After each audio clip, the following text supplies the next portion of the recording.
Hello everyone. This story is about, what if Naruto was raised by the ANBU and fall in love with Ino? He is very strong and smart, being a fuinjutsu genius and trained by the ANBU Commander Ryo. Please like, share and subscribe for more amazing stories like this one. Now let's start. Naruto had spent many hours of his childhood looking beyond the walls of Konoha, seeing the endless forest stretch upon the horizon, wondering how expansive the world must be. In books, the boy had read about the world.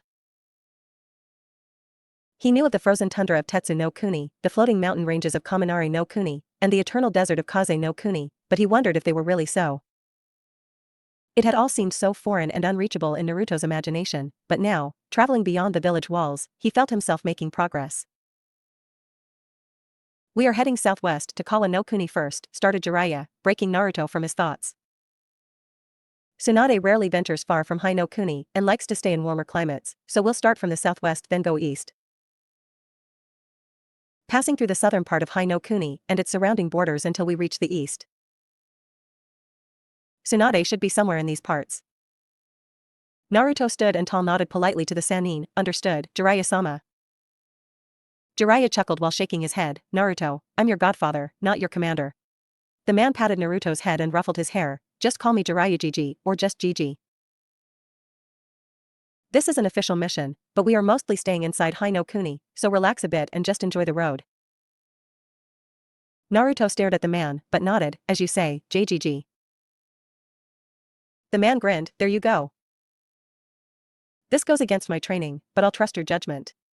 Naruto wondered how Commander Ryu would react to such informality and unprofessionalism during deployment, but chose to digress. I guess speaking informally will help us blend into the civilian crowds. True, but it won't matter too much. Jiraiya just stared ahead with a smile, I stand out in these parts, and most people will recognize me with a glance. So there's no point in hiding in plain sight. Most people will automatically assume we're here for some kind of mission, so just play along for the most part and let people make their assumptions. I understand, Gigi. Naruto stood tall, I'll be sure to act my part. Jiraiya laughed, I see I'm going to have to go through the same thing with you, he muttered, chuckling as he saw Naruto stare up at him in confusion. I took your father on a lot of these trips during his genin days, and he was also a stick in the mud. Naruto's eyes widened as the man continued, always professional and polite. It took me forever to get him to bend the rules, much less break them. He looked at Naruto, I hope I'll have an easier time with you. Why would you want Tuchan to break the rules? Asked the boy in bewilderment. Jiraiya thought for a moment before speaking, when your father was a genin, he was already hard and strong, like pure iron. But iron is brittle, and he'd break before he'd bend. That is completely useless as a shinobi. You must follow the rules, but you must also understand what they are. They are guidelines you should follow, not hard boundaries you must never cross. They are meant for the average situation for the average shinobi, and the more powerful you become, the less average are your situations. You have to learn to adapt and bend the rules. Naruto's mind reeled at the thought, his ANBU upbringing clashing with this new philosophy. Of course, you don't want to bend needlessly. A weak man like that is like bronze, a weak and malleable metal, good to look at and welcoming to most people, but worthless in the end. Jiraiya looked down at the boy, I wanted your father. And now you to be like steel. Strong and powerful, but can take a beating. You'd bend and keep fighting without breaking. Naruto looked up at the man in awe, but don't worry, it takes time and effort, heat, hammer, and many folds to forge steel. This first mission with me will be your first fold. I understand. I may not be used to it, but I'll work my way around it, just like you said, Gigi. Jiraiya smiled, that's my boy, he laughed, this is your mother finally shining through. I was afraid you'd be exactly like your father, but it's nice to see your mother's genes balancing his rigidness out. Naruto smiled, thank you, Gigi. The godfather and godson continued their way down the long winding road, their shadows slowly stretching longer and longer behind them as the sun started to set. The first few hours away from Konoha blew by like a breeze, and without realizing it, Naruto had almost made his way out of the endless forest. Looking up, he saw the distant mountain range he'd often stare at from the Hokage mountain, and it looked very close. Seeing the mountain tips, he realized just how far he had already ventured from home. A warm orange glow from the setting sun covered the land just as Naruto approached the end of the forest, the trees ahead becoming sparser and more distant. The road ahead widened and he saw crossroads. They were officially leaving the boundaries of Konoha and into distant lands. The boy felt a strange sense of adventure fueling his excitement, pushing him to walk faster and look farther. Okay, this is where we'll set up camp for the night. Naruto stopped and stared at his godfather. What? He exclaimed, it's still early. Let's keep going? Jiraiya chuckled and ruffled the boy's hair. It'll be dark before long. If we keep going, we'll just end up in the middle of nowhere. At least if we stop now, we'll have a nice forest to sleep in. With a pout, Naruto nodded. Hi, Gigi. This also gives me a chance to see your security system in action. The Sannin grinned. Why don't you set up your seals around this area? I'll get a fire started in the meantime. Naruto brightened. Hi. Keeping his promise to the Hokage, Naruto had spent the past few weeks improving upon his security system. Rather than using a combination of several seal tags, he compacted the system into a single scroll. In one continuous sheet of paper, Naruto created a linear recreation of his security system. The roll base of the scroll acted as the chakra battery and genjutsu generator, while the long sheet of paper wrapped around it contained the chakra expansion seal, the silencing and scent eliminating seals. All one had to do was attach the scroll to the center of any encampment, be it a tree or large rock. Seeing that they were in a forest, Naruto attached the scroll to a tall birch, activating his system with a simple tap. The system has activated, Gigi. He smirked. This will give us approximately a 25-foot radius of protection. No sound or scent will escape the system. A genjutsu will also be projected through the chakra expansion seal, so anyone looking from outside the radius will only see the forest. If need be, I can alter the genjutsu into something more lethal, but for tonight, I think this will suffice. Jiraiya whistled. Sensei wasn't kidding, he muttered, looking at the simple scroll. This will seriously change things around Konoha. Just with one of these, the risk of being ambushed at night will be significantly decreased. Yes, sir, this is my latest prototype, and as soon as I figure out a failsafe, Hokage-sama will allow me to start mass-producing these for our comrades. Ah, yes, I see why that will be necessary. Jiraiya sat by a campfire he created and smiled at the boy. Come join me, Naruto. Hi. Naruto knelt by the fire and sat on his knees, hands on his lap. Stoking the fire with a stick, Jiraiya chuckled. Have you made any progress with the failsafe? Naruto nodded. I have, but only at the cost of production efficiency. These prototypes I've made can be used by anyone capable of channeling chakra inside the seal, but in order to ensure that only certain people can use it, I've made a scroll that would only accept a single person's unique chakra signature. It's certainly possible, but it will require me to collect a chakra sample from each person who would want one of these scrolls. Jiraiya nodded. Right, so each person will have their unique security system that only they can activate. He nodded. That's good, but if lost in battle or death, would the enemy be able to reverse engineer your seals by salvaging the scroll? I've made further alterations for this very reason. Naruto cleared his throat and sat taller. The scroll will require chakra to open, and can only be opened safely with the owner's unique chakra signature. If someone else tries to open it with foreign chakra, the hidden seal I placed inside the scroll will activate. It's a very simple but powerful explosive tag. If the enemy tries to open the scroll, it will explode in their hands, most likely killing them if not their entire team. Jiraiya chuckled. You've thought of everything. As Hokage-sama commanded. Naruto grinned. The ANBU will the first to implement the system, but teams from our regular forces will also benefit from it.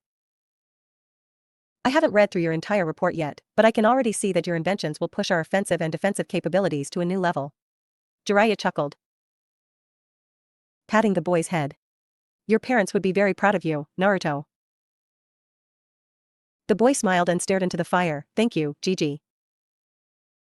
Naruto watched as his godfather reached for a scroll of his own and unsealed a large spread of food.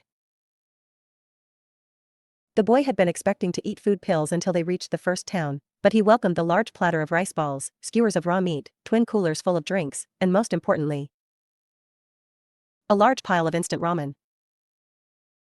The sage had already set a pot of water to boil over the fire and had a grill ready for the skewers. Jiraiya smirked. When I read about your security system, I went grocery shopping in the village. I usually only eat food pills when camping out at night, but since we have our privacy tonight, let's enjoy some good food for once. He grinned. This can be like a real camping trip with some real camping food. Naruto returned a grin. Sure, this looks great. Now I prepared a bunch of things, but I'm curious about two things in particular. Jiraiya held up some skewers and a cup of instant ramen. Of course, you can have anything you want, but which one of these do you like more? Naruto looked confused, but Jiraiya chuckled. You see, these skewers were your father's favorite. But your mother really liked nothing more than instant ramen. I'm just curious to see which one you take after more.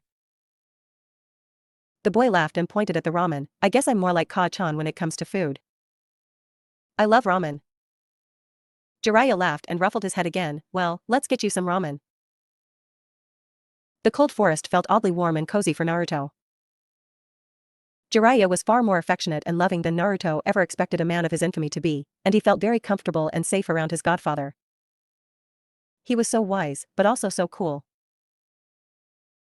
He was experienced and relaxed, alert, but also aloof. Jiraiya was almost an antithesis to most things he had ever been taught in the ANBU, but he somehow was one of the Sannin, one of the most powerful shinobi Konoha had ever produced. For the first time, Naruto wondered if the ANBU doctrine was really for him. He loved his family with all his heart and would protect every single one of his siblings with his life, but as a shinobi, for his nindo, he found his godfather's life to be much more interesting. Naruto also wanted to travel the world, explore the elemental nations, and grow strong as a shinobi. His godfather's way of living life by day was much more appealing than operating by night. Perhaps in a few years, once Naruto earned his Jonin rank, instead of joining the ANBU and leading an assassination unit, he could travel the world as a spy. Perhaps Ino-chan could join him. He activated his ring and gently held onto Ino's hand. It was a bit late and she was probably asleep, but he wanted to feel her close. It had been an amazing day so far, and the only possible improvement upon it was if Ino was with them as well. She'd love the forest and the campfire. He felt Ino squeeze his hand back and he smiled, gently holding onto her grip, trying to imagine her peaceful smile. After dinner, there is nothing better than a cold treat. Naruto broke from his thoughts and looked at his godfather and found the man holding something to him, a popsicle, split in half. He smiled and took the treat. Thank you, Gigi.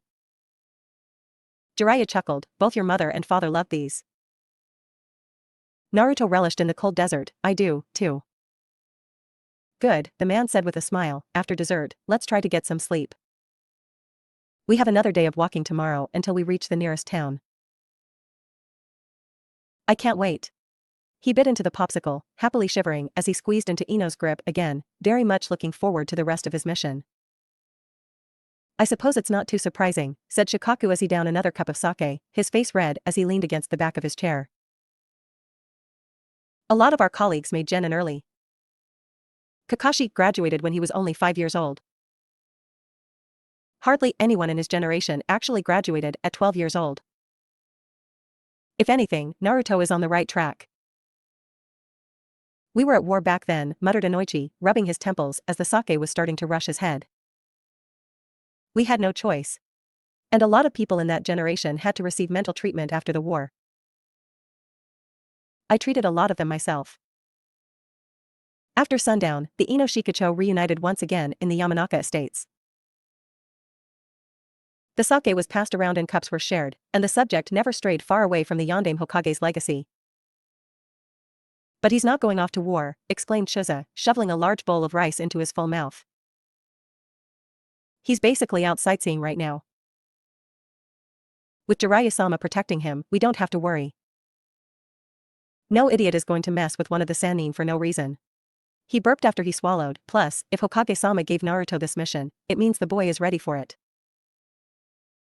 The Sandaime knows more about Naruto than any of us, and most likely cares about him more than us, so if he allows it, I'm sure everything will be fine.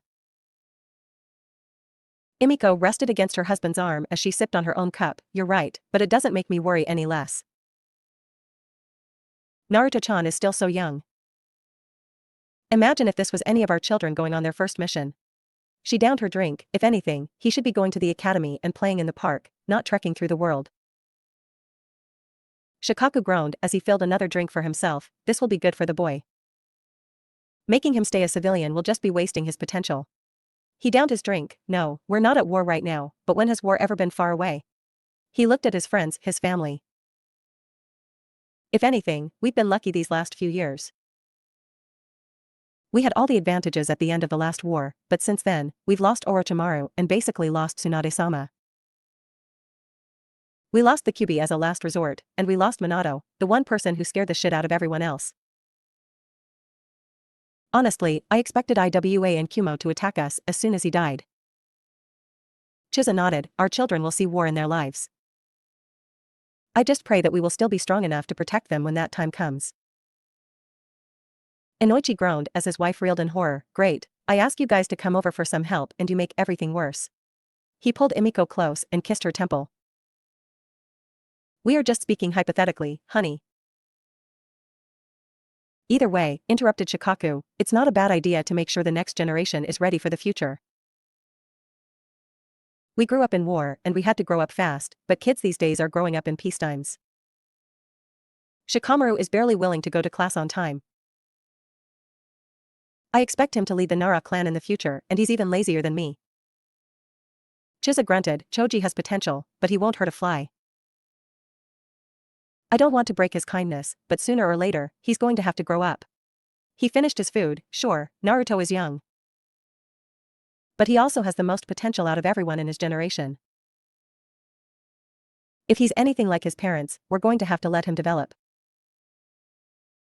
Inoichi sighed. I know. He shook his head. I guess I just don't want to think about my little girl getting involved with all of this.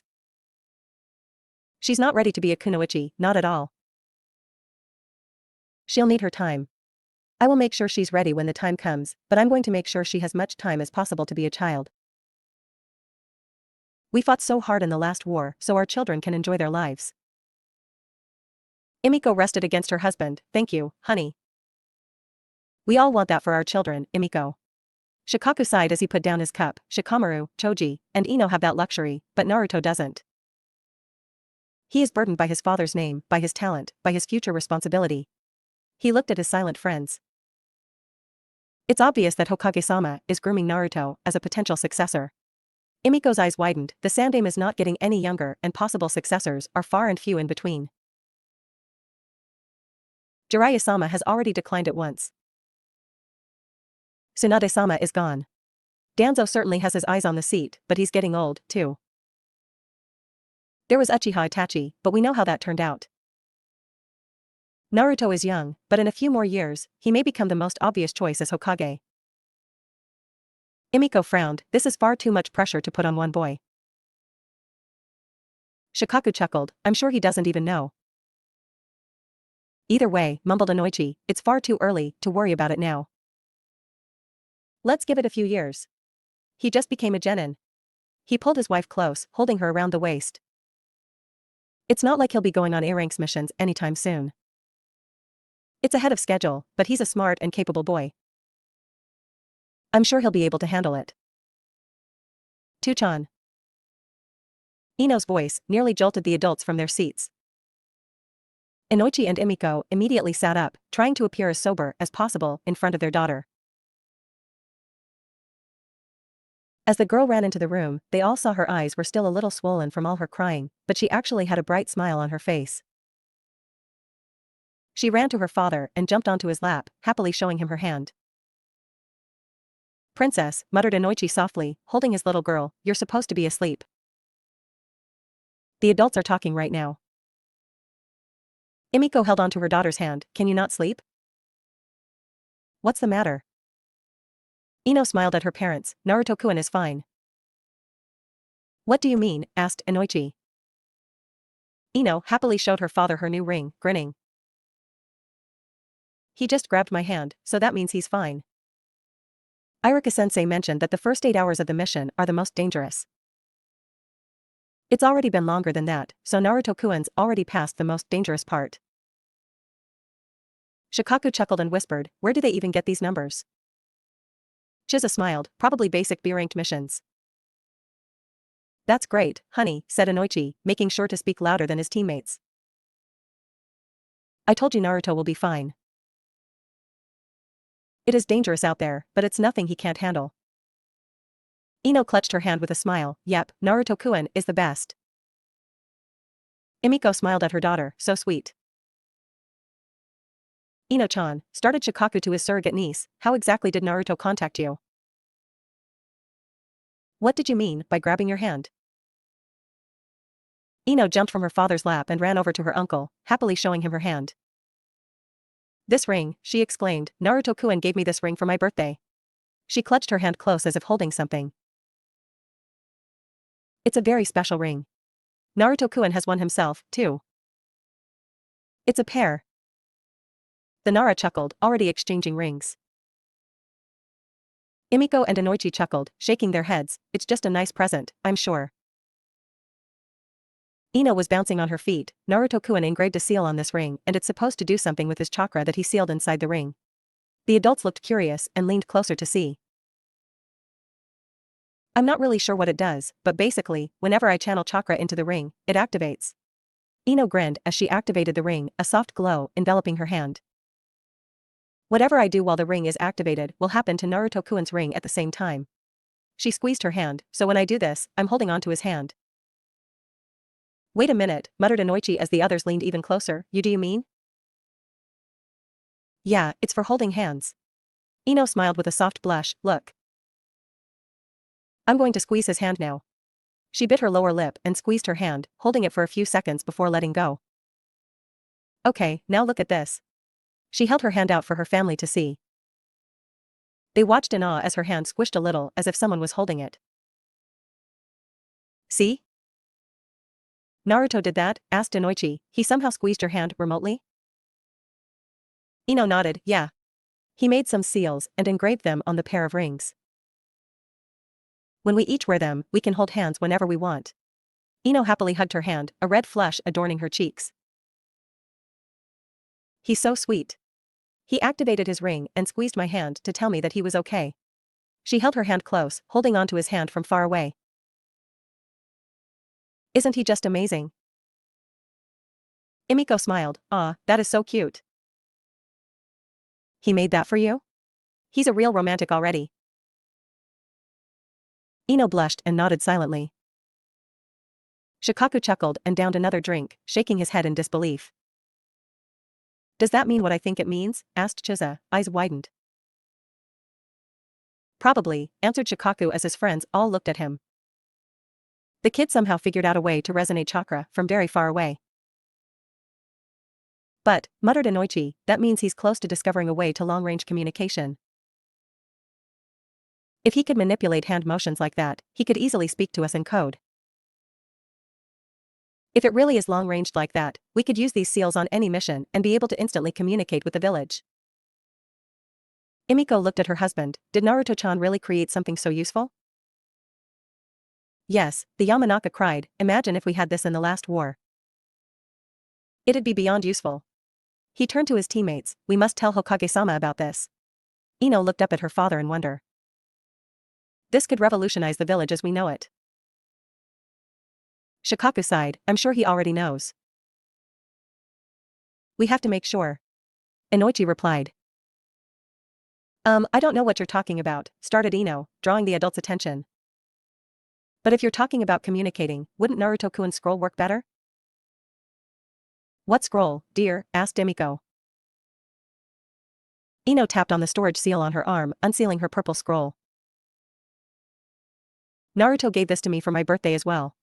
She channeled her chakra into it and opened the scroll. She smiled, looking up at her mother. He made this for me so we can talk while I'm at the academy. She giggled as she placed the scroll on the table.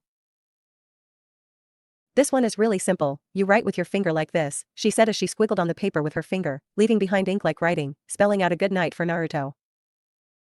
Whatever I write on this scroll will appear on Naruto-kun's scroll.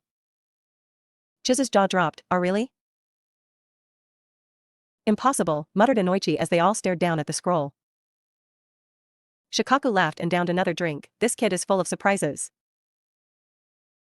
Shikaku, explained Inoichi, this means that Naruto has already revolutionized communication. Forget about codes. This can basically replace the entire industry of delivering ninjas or messenger birds. He stood up and started to pace around, this has to be implemented immediately. Imagine our reconnaissance teams, our spy network. This will change everything. Look whom the boy is traveling with, Inoichi, muttered Shikaku with a sigh, I'm sure Hokage-sama and Jiraiya-sama already know. He groaned, now sit down and relax. You're ruining my buzz. Chizu sighed at his lazy friend, either way, we should set up a meeting with Hokage-sama, at least to let him know that we know about this. He looked at Inoichi, but we keep this under wraps. No one can know beyond us. He turned to Ino, that means you, too, Ino-chan. Don't tell anyone about this. Ino shrugged and nodded, sure, this was just between me and Naruto-kun anyway. Emiko smiled, Naruto-chan really is his parents' child. Ino smiled and announced, he's writing back. Sure enough, right below Ino's writing came the response. Good night, Ino-chan. Ino held the scroll close, giggling as she looked up at the adults. Naruto-kun is amazing. He can do anything. She glanced at her parents before closing the scroll, hugging it to her chest. Actually, this conversation is just between me and Naruto-kun. She stepped away with a blush, I'm going to my room. Good night. The adults watched her run away as Shikaku laughed again. Inoichi groaned, I'm not going to be able to sleep tonight. This is too much information to process in one sitting. One thing is for sure, muttered Shikaku with a chuckle. What? Asked Emiko, rubbing her husband's arm. Congratulations. Shikaku raised his cup, his face flushed. Ino-chan is going to marry the future Hokage. And you two will be the future Hokage's parents-in-law. Inoichi groaned as he rubbed his temples, but Emiko smiled happily. I mean, come on. At the rate he's going, he'll be using the Hiraishin soon. All for Ino-chan, too. They're literally holding hands remotely and they've already exchanged rings. What's next? Is he going to build them a house? Please, moaned Inoichi in pain, I can only handle so much information after dark. Shikaku finished the bottle, I wonder what he's going to think of next. Writing a simple, I miss you, to Ino in his scroll, Naruto bid his best friend good night. It was very late and he knew she had class in the morning. She was still clutching onto his hand, her finger wiggling between his as she intertwined their fingers, tickling his knuckles as she slept. He smiled, rubbing his thumb along her index finger, trying to lull her to sleep with a steady tempo. But his mind soon returned to his surroundings. Their camp was settled by the edge of the endless forest, the same forest that was known as the single largest organism in the elemental nations. Unlike other vast forests that covered the lands of Hai no Kuni, the endless forest was connected by an unbroken network of a single root system. According to legend, Senju Hashirama, the Shodai Hokage grew a tree under a vast mountain and poured his life force into it. From that single tree spanned the great forest, surrounding the nameless mountain and stretching miles upon miles outwards, becoming the largest forest in the world. The mountain would become the Hokage Mountain, and from the wood provided by that first tree was built the Hokage Tower. From that seat of power, the Shodai built the rest of Konohagakure no Sato, forging the most powerful shinobi village in the elemental nations. Gigi, he asked, looking up at the vast canopies from his sleeping bag. I have a question. What is it? Asked the Sannin, resting his back against a tree as he wrote in a notebook. The endless forest, how can it be sustainable? The trees are all so gigantic and close to each other, how can there be enough nutrients in the soil? Jiraiya looked up from his notes, the roots are strong and run very deep, he answered, smiling at the curious boy. Or root, I should say. It's all a single network of a single root, so there must be an original strand that digs deep into the earth, pulling up and dividing all necessary nutrients for the forest. Combined with the eternal sunny days of Hino Kuni, it manages to survive. At least, that's what we are taught in Konoha. The Sannin looked around. There are scant reports and old documents that imply these trees used to feed off natural chakra, absorbing energy from nature itself. If old folktales could be believed, the Shodai was capable of using this forest as a chakra system, using it to amass and store natural chakra for his own use. Naruto's eyes widened. Is that possible? Jiraiya shrugged. Who knows? I've asked Sarutobi-sensei about it before, but not even he ever saw the Shodai do anything like that. The sage looked to the trees. But knowing what I know about natural chakra and how to utilize it, trees seem like the perfect conduit. They are massive and unmoving, connected directly to the earth. They are born brimming with natural energy. If the Shodai was able to use this forest like that, the amount of power he could wield would be unfathomable. Completely beyond what anyone alive today could possibly wield. Amazing, exclaimed the boy, looking around with a grin. Imagine if we somehow managed to discover a way to recreate something like that. The Great Forest's main route should be right in the middle of Konoha, so it could potentially be a chakra battery that fuels the entire village. He shook his head in awe. Imagine the things we would be able to do with that kind of chakra. If we can access the root system, we can turn the entire Great Forest into an operable chakra network. Jiraiya smiled and nodded. Yes, it would be incredible. Kami, the entire forest could be manipulated. Genjutsu, he muttered, imagine turning the entire forest into a catalyst for genjutsu. Anyone who would step inside would immediately be trapped in an illusion of whatever we want. We'd basically have unlimited chakra. Naruto's eyes widened. If done properly, it would be the ultimate security system. We could make Konoha basically invulnerable to any attack force. No one would ever be able to invade us. Yes, correct on all counts, which is why it's been tried many times before. Jiraiya smirked at the boy's surprise. After the Shodai's death, the Nidaime tried to use this forest and its root network for surveillance, hoping to use it to spy on anyone inside it. Sarutobi-sensei wanted to use the network to create a chakra superweapon during the Second Great Ninja War, hoping to use it to fire a blast of nature chakra at long range directly at the enemy. He tried again in the Third Great Ninja War, hoping to create a chakra barrier from the forest, blocking all invaded forces from Konoha. All attempts have failed. Why? Asked Naruto, hungry for more information. These trees don't react to regular chakra, and it didn't matter how much we channeled into the roots. I have some knowledge in manipulating natural chakra, and I did once try to use it to stir the root system, but it didn't even budge. Jiraiya shook his head. No. Even if this forest could be manipulated, we would require an ungodly amount of natural chakra with probably a chakra signature very close to the Shodai Hokage's. As you can imagine, years of research have gone into this and so far, no progress has been made. Can I request to try it myself? The Sannin chuckled. Sure, once you have the clearance. Usually, you'd require a Jonin rank. This is highly technical, bleeding-edge research, and you're still years too young to join the current researchers. Naruto pouted, although, you have made great strides in fuinjutsu already.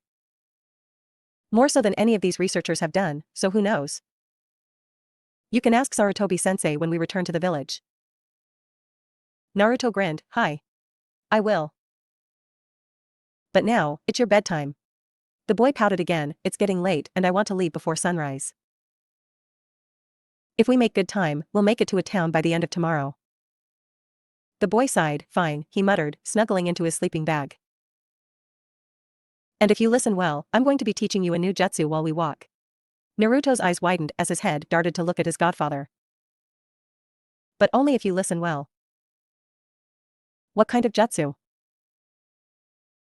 Jiraiya smirked. One your father created himself. Really? Naruto all but yelled. Yes, but you'll need your energy to learn it, so go to sleep. Jiraiya chuckled as the boy groaned in frustration. I'll wake you up when it's time to go. Fine, he muttered. Good night, Gigi. Good night, Naruto. The sun had yet to break the horizon when Naruto's journey resumed, walking by his godfather down the beaten path. It was a peaceful morning, windy but cozy. The duo officially made their way out of the endless forest, stepping onto a wider road with a panoramic view of wide farmland stretching to the distant mountain ranges lining the edge of Hino Kuni. According to their map, they were not too far away from the next town, but there was hardly anything in between, just nature and the road, but Naruto hardly noticed. It took your father 3 years to create this jutsu, started Jiraiya, looking down at his godson. It is an A-ranked, close-range, offensive jutsu. It requires an expert degree of chakra control and extensive understanding of chakra shape manipulation. Naruto nodded. I've spent many hours working on both areas. Good, replied the Sannin. This jutsu is the height of chakra shape manipulation. Many studies have gone into the theories behind this jutsu when your father was alive. He discovered that given enough power, density, rotation, and control, a massive chakra could become self-sustaining. That is the principle behind this jutsu. The boy watched as Jiraiya raised his palm in the air. This is the Rasengan. Naruto's eyes widened as visible amounts of concentrated chakra were swirling in the Sannin's palm, churning and spinning at incredible speeds, colliding and molding into a spherical shape. More chakra was being added into the mix and the rotation became faster, but the shape held. In an instant, Jiraiya was holding onto a concentrated typhoon of chakra in his palm. Once it is formed, the Rasengan requires no additional chakra to sustain it. It is now trapped in this shape with enough spinning momentum to sustain itself. Upon contact with an enemy, this grinds into them, destroying their bodies at the point of contact. Most enemies' bodies aren't strong enough to break the shape and spin of the Rasengan, so it grinds them away. But if you encounter something strong enough to break the spherical shape, the Rasengan will explode outwards, most likely capable of destroying your target. It requires no hand signs, muttered Naruto, and it's silent. Jiraiya nodded. Yes, it is simple and elegant. How should I begin learning this? The boy asked. The Rasengan is comprised of 3 principles: rotation, power, and confinement. You must first learn to rotate your chakra, to be able to spin it wildly in multiple directions at once. You'll start with only a few wisps of chakra, but you'll need to add power into the rotation. To add enough chakra into the mix until it is visible to the naked eye. Jiraiya looked at the attentive boy. The more chakra you add into the mix, the faster it'll spin and the more it will try to expand outwards. The final principle, confinement, is key. You must maintain the shape of the spinning chakra, confining it into a spherical shape. Keep pushing until you reach the point of self-sustainability. So, I'll start with rotation. Yes, answered Jiraiya with a grin, and I prepared these for this part of your training. The sage unsealed a scroll for Naruto, before unsealing that as well, revealing a large bag full of small water balloons. I made sure to buy supplies back in Konoha. He threw Naruto one of the balloons. Your goal right now is to channel your chakra into the balloon and make it spin. The water inside the balloon will churn with your chakra. You'll need to spin your chakra enough to cause the balloon to pop. Naruto stared at the balloon and nodded. I understand. Good. Jiraiya sealed the large bag back into the scroll, tossing it to Naruto. Here's the entire bag.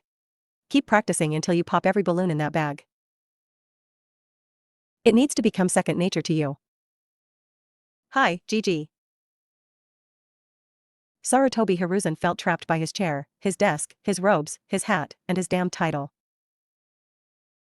He had been staring down at the same wooden desk for over 4 decades, staring at the same chipped corner and cut edges, reviewing the same repetitive paperwork day after day, wondering when it would end. Hiruzen had said goodbye to his dreaded desk once, passing it on to a younger and stronger man. For 2 wonderful years, he had been able to play the part of a dutiful husband and a worrying father, but before he could become a loving grandfather, he was once again cursed to sit behind his damned desk. Now he was only the Hokage and the absent grandfather. Hokage-sama, came the voice of his newest secretary. His 12th secretary after the previous 11 had retired into happy marriages. Yamanaka, Inoichi Dano, Akimichi Chizudano, and Narashikaku Dano request your audience. They don't have an appointment, but are willing to wait for your convenience. Clearing his throat, Sarutobi sighed, invite them in. The same old creaking of his office's double doors was grating on his nerves, making the Sandame wonder just how much more it could creak before he'd break down and burn it to ash. Banishing his muse, Sarutobi stared at the three men he'd seen far too often as of late. But their visit was not unexpected. The Hokage was certain his eldest grandson's inventions would leak into their ears soon enough. They've no doubt come to offer their help in the new era. Gentlemen, the old man welcomed, to what do I owe the pleasure? The three jonin bowed, two lower than the other. Shikaku was clearly suffering from a night of overindulgence. Thank you for seeing us on such short notice, Hokage-sama. Inoichi bowed again as he stepped forward. We would have made an appointment.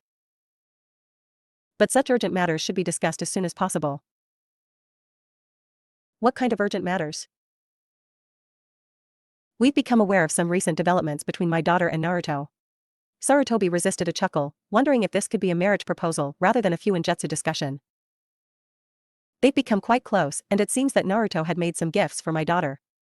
Inoichi paused and stared at the Hokage. They are extraordinary, Hokage-sama, of the utmost importance.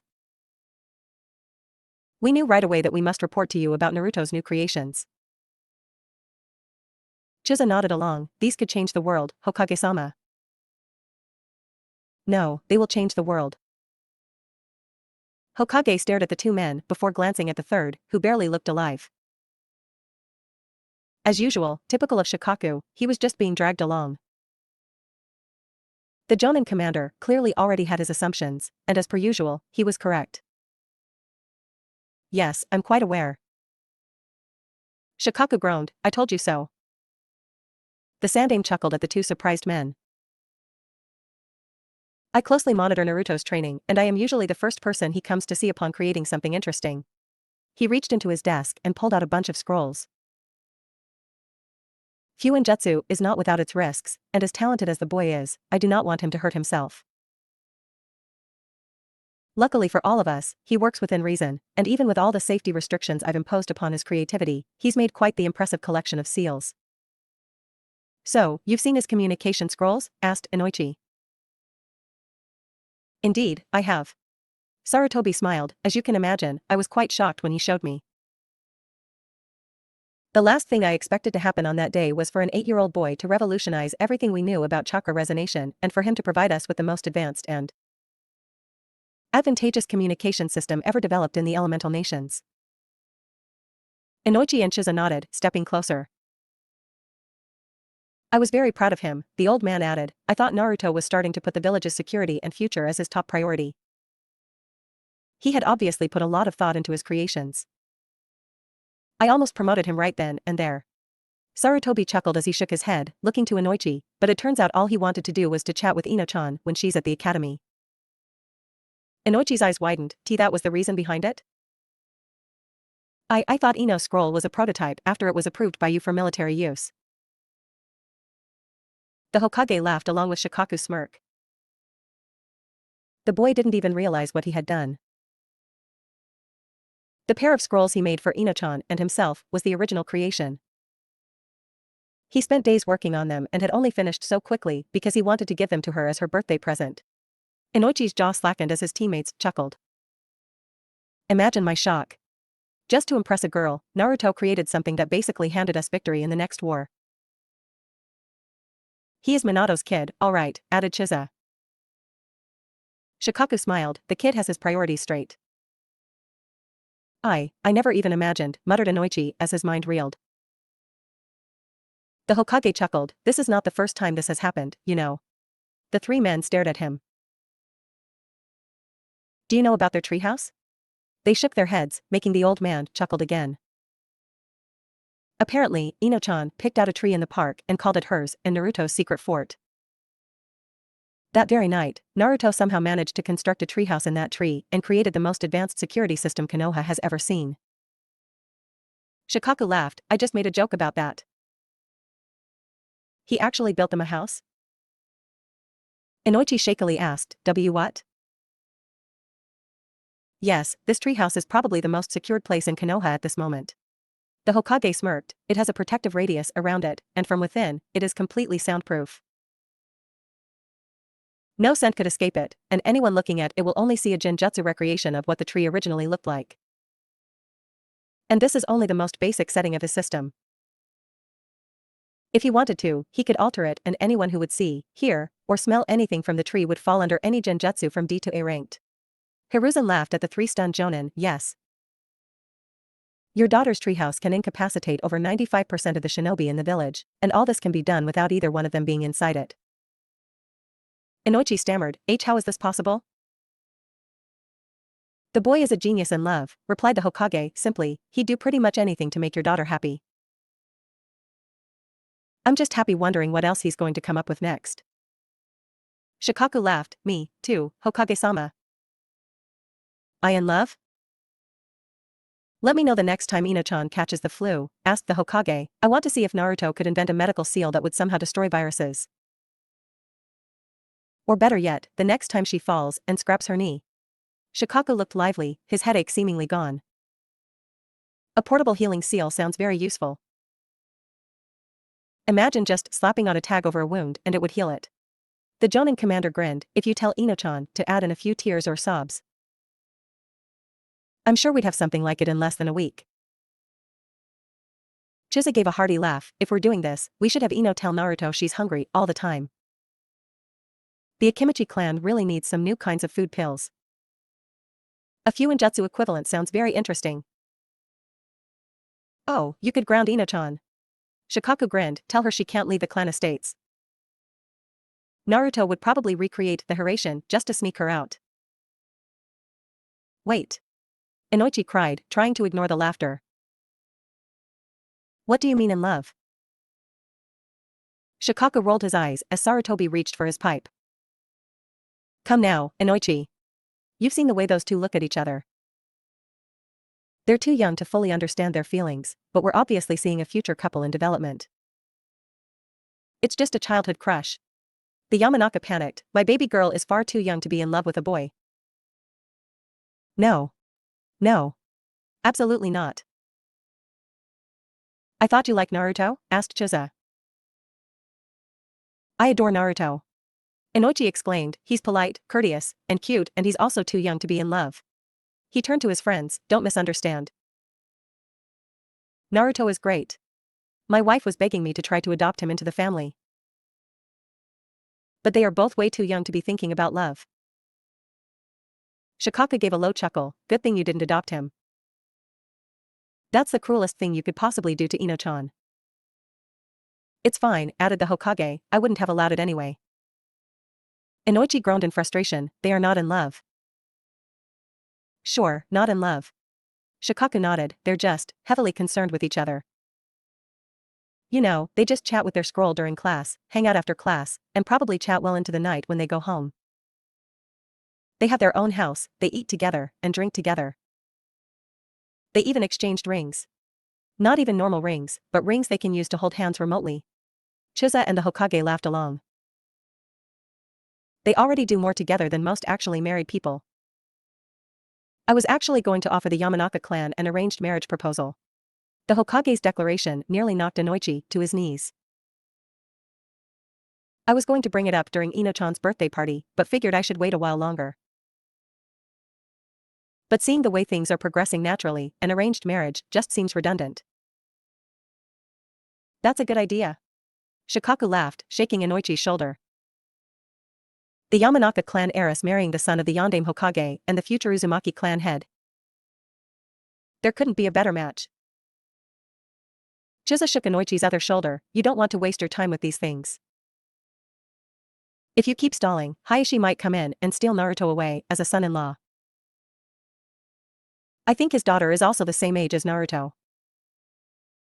No, cried Inoichi, my daughter is not getting betrothed. It's fine, Inoichi, muttered the Hokage, I'm sure Naruto will propose when they're of age. There's no need for us old men to intervene. Ah, no. Inoichi looked red, that's not what I meant. The Sandaime chuckled as he puffed on his pipe, gently waving off the laughter as the three men calmed. Okay, settle down, gentlemen. He chuckled still, but continued, we'll let young love develop, naturally. Inoichi groaned and bowed his head. Back to your original inquiry. He puffed a cloud of smoke. Yes, Naruto's creations will change Konoha, and perhaps the rest of the world in due time.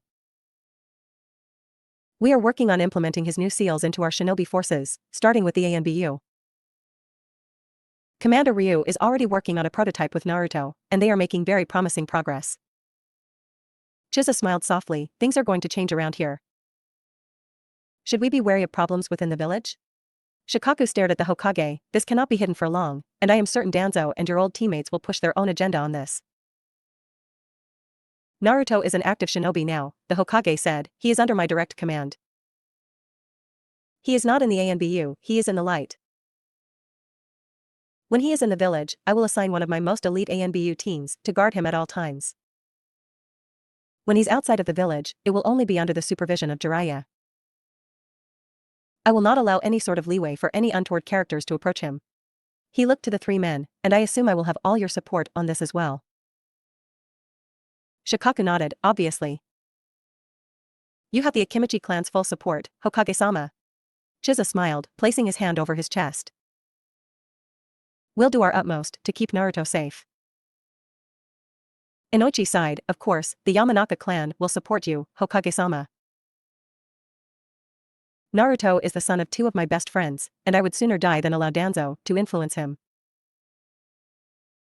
Not to mention he's your future son-in-law, muttered Shikaku softly. Sarutobi smiled and nodded, good, I'm glad we're now on the same page. The three men nodded together. Naruto grew up with the ANBU and has little experience in the real world, professionally or personally. I will count on the three of you to help in his upbringing. He's a genin now, and he will have his freedom. Please look out for him and guide him in any way you can. He'll meet his uncles with him. Inoichi saluted, we'll be with him every step of the way, Hokage-sama. Shikaku and Chiza nodded along, we will let no one harm Naruto. The Sandaime nodded, his desk feeling less constricting. Very good. The three men nodded with smiles. The Hokage looked to Inoichi, moving on. Now, Inoichi, remember to let me know the next time Ino-chan is sick. Inoichi groaned as laughter returned, I've been thinking about the possibility of medical fuinjutsu.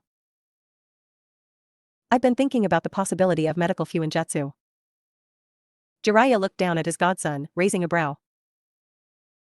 What about it? I think combining the principles of fuinjutsu with medical techniques could really help the village. Naruto was holding onto a water balloon as he walked beside his godfather, looking at the road ahead in thought.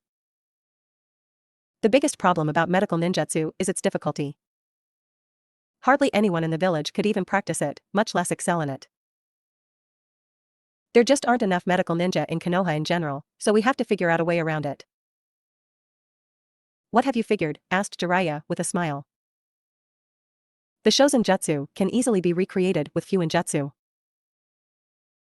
From what I understand, it does not require any sort of specific chakra nature, and its hand signs are fairly simple. The most difficult thing about it is the precise chakra control. Jiraiya nodded along, I can easily bypass the chakra control by adjusting the chakra pathways through the seals. Only the right amount of chakra would pass through the seal array, which would then replicate the effects of the hand signs required for the Shosen Jutsu. This would be a simple tag, one you could place over a wound. Just channel chakra into it yourself or by a comrade and it should be able to heal most battle wounds. Jiraiya's eyes widened, have you actually tried to make this tag? I've made a bunch already. Naruto tapped on his forearm storage seal and unsealed a stack of tags, here's what I brought with me. He handed the stack to a stunned Jiraiya. This is the latest prototype. It's a double-sided tag. On one side is the healing tag, which is the side you should channel your chakra into. Once enough chakra passes through the first side, the tag will begin to exert the healing chakra of the Shosen Jutsu. The second side of the tag will activate upon the first side activating. The second side is the side touching the wound, and it is a simple chakra expansion seal. It will expand the healing chakra into a 10-inch radius, accelerating the healing of anything within that radius. Does this work? Exclaimed Jiraiya loudly, have you tried it? I haven't personally tried it, but Ino-chan accidentally scraped her knee last week. I used it on her wound, which admittedly was quite minor, but it worked. Her wound closed in a few seconds with absolutely no scarring. He chuckled at the thought of his flower princess. She's actually the reason why I created this tag in the first place. Ino-chan likes to run around a lot and she gets clumsy sometimes. She cut her arm one time and I had to stop the bleeding. With this, I don't have to worry about her as much. What is it with this girl and her amazing inspirations? Jiraiya stared at the tag before looking back at Naruto. Have you shown this to the old man? Naruto shook his head, not yet. I want to figure out more complex medical ninjutsu before showing Ji-chan. This one is too simple, too easy. If I want to make a case for medical fuinjutsu, I need something more advanced and difficult. This is already incredible, Naruto. The Sannin turned to face the boy, both still walking along the road. Do you have any idea how many lives this will save? This will be like having a medical ninja on every team. In this case, every ninja on the team would be able to use medical ninjutsu. Jiraiya was getting louder. Why didn't you show us this sooner? Do you realize what this will mean for Tsunade? She'd be amazed by this. That's why I'm showing you now, said Naruto. I'm hoping to ask Tsunade-sama for some pointers. She's the best medical ninja in the world, so she must have some insight she could add. For example, I want to add a disinfecting function to the tag. Something that will allow the side touching the wound to disinfect the wound and bloodstream before closing the wound. Naruto bounced on his feet, with Tsunade-sama's help. The tag could even have antidotes of known poisons sealed into it, and I bet I could make different points on the tag for the user to choose which antidote to administer. Jiraiya's jaw slackened. This is interesting, muttered the boy, looking up at the sky in thought. I'll need more time with this. How about using a bigger tag? Asked another Naruto behind the original. No, that would make it less convenient, added another Naruto. If anything, we should make this a scroll instead. It would offer more room for storing the antidotes. We could even include written instructions on how to use the scroll in the actual scroll for once. Let's just focus on the disinfecting first. The original Naruto looked back at his 24 clones, all holding on to their own water balloon. Statistically, we'll need disinfectants much more than antidotes. We'll need to add in the failsafe seal of this tag as well, mentioned a clone. Ji-chan won't want this leaking to the other villages either. Naruto nodded. Yep, that's for sure. Jiraiya stared at his godson and his 24 copies, wondering just what sort of genius had Minato and Kushina made. Minato had been creative and Kushina was very talented in fuinjutsu, but neither of them had ever so effortlessly created something so useful. This was the boy's third revelation and counting. Jiraiya could only imagine when his godson would reach puberty and start having other thoughts about his little girlfriend. What kind of inventions could he possibly create by that point? You're the one, Naruto, cried the Sannin, the child of prophecy. Huh, asked Naruto and his clones, what are you talking about, Gigi? Jiraiya shook his head wildly, nothing. He pushed the boy forward as his clones followed, just keep going. You're doing good. Naruto frowned, there's no point in further discussion until we get Tsunade-sama's input. All I know about medical ninjutsu is on paper, I know absolutely nothing about the actual application of it. Then we better find her quickly. Jiraiya grinned and stored away his pen and notebook. I think it's time we stop walking and start running. We can make it to Kawa no Kuni before sunset. Naruto watched as his godfather sped off in a blur. Wait for me. He and his clones all vanished with a Shuinpa, closely following Jiraiya as they tried to pop their water balloons while running. Naruto had expected the border crossing to be more ceremonious, but it had just been a simple road sign that marked the exit of Hai no Kuni into the entrance of Kawa no Kuni. He had dispersed all his clones, trying to slip into the foreign country inconspicuously, but perhaps he was overthinking. There were no guard posts or any sort of security. The boy had even stretched his senses to his maximum, trying to sense if any hidden ANBU units were watching them, but there were none. Jiraiya patted Naruto's head, ruffling his hair. Don't waste your energy, kiddo. There hasn't been any conflict between us and Kawa no Kuni in a long time, so there usually isn't any security posted on the border, at least not on every stretch. Isn't this a weakness from a security standpoint? Naruto asked. I mean, what's to stop the enemy from marching in? We don't have any outposts here either. Hai no Kuni is huge, Naruto. The few border towns have their own outposts around their town walls, but it's not realistic to try to watch every part of the border. If there is an invasion force coming, it's just important we find out about it before he reaches Konoha, or the capital. Naruto pursed his lips. Well, this is another problem I'll try to tackle. I'm sure there is a better way to secure our borders. Jiraiya chuckled. Well then, I'll leave that to you. True to the country's name, from afar, Naruto saw large veins of water running through the land. Wide rivers, each the same size if not larger than Konoha's Naka River, stretched as far as the eye could see. Rice paddies and crop fields lined the waterbanks, making use of every piece of available farmland.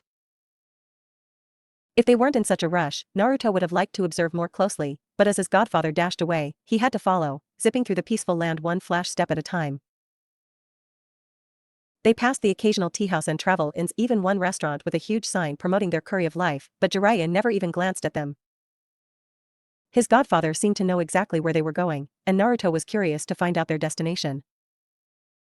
As they sped along the road, houses became more bundled, and soon Naruto saw the far-off shade of a small town.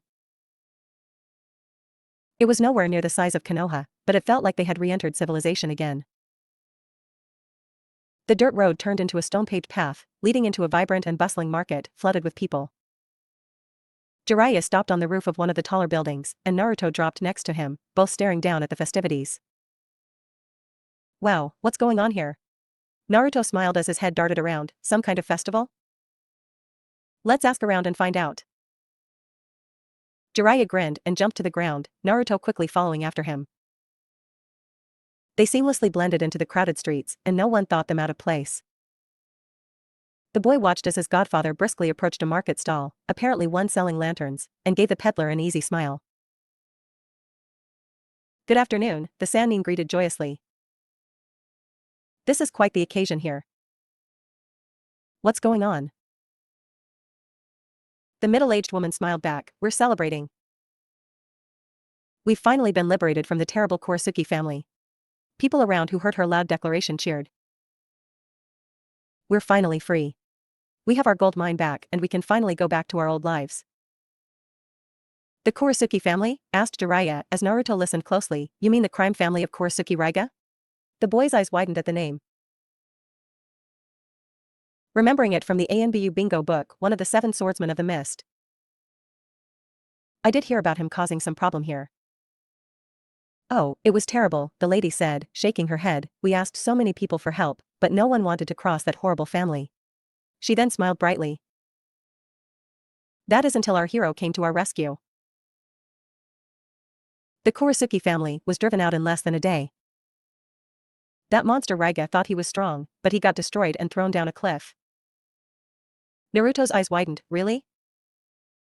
Who's this hero?